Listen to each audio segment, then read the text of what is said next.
God's promise to Abraham.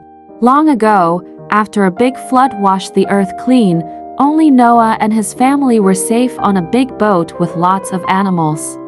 When the water went away, people started to build things again. They had a big idea.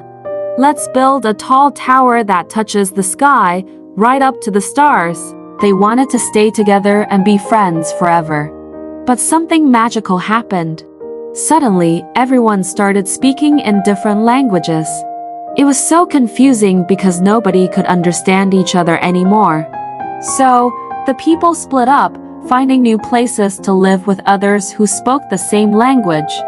The big city they left behind was called Babel, which means a big mix-up.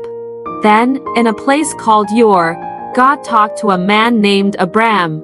God said, "Abram, go on an adventure to a special land I'll show you." Abram, his wife Sarai, and his nephew Lot packed up and went to a beautiful land called Canaan. Canaan was filled with green fields and clear blue skies. Abram and Lot had so many sheep and cows. The land they were living on didn't have enough grass and water for all the animals. So, the workers of Abraham and Lot started arguing over the best spots for their animals to eat and drink. Abram wanted everyone to be happy and not fight. He told Lot, "Let's not argue. You choose any part of the land you like, and I'll go the other way."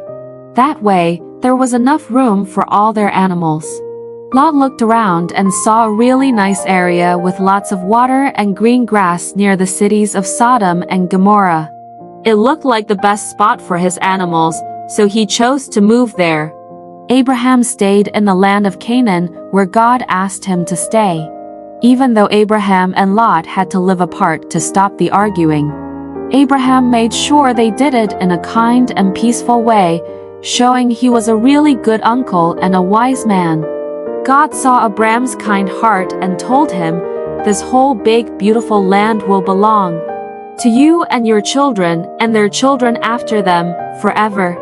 But Abram and Sarai were very old and didn't have any children.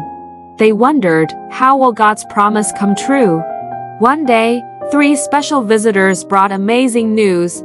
"Sarai, you're going to have a baby."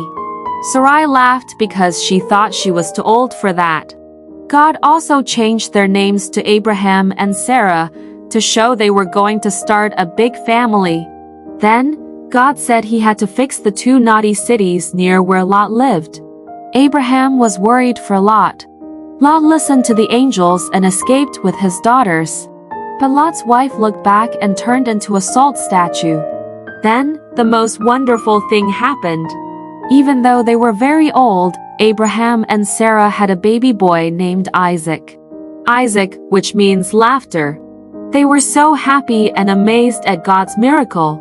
Abraham knew then that God always keeps his promises, like giving him a big family and a beautiful land to live in. And that's the story of how Abraham and Sarah learned to trust in God's promises, no matter how impossible they seemed. The end.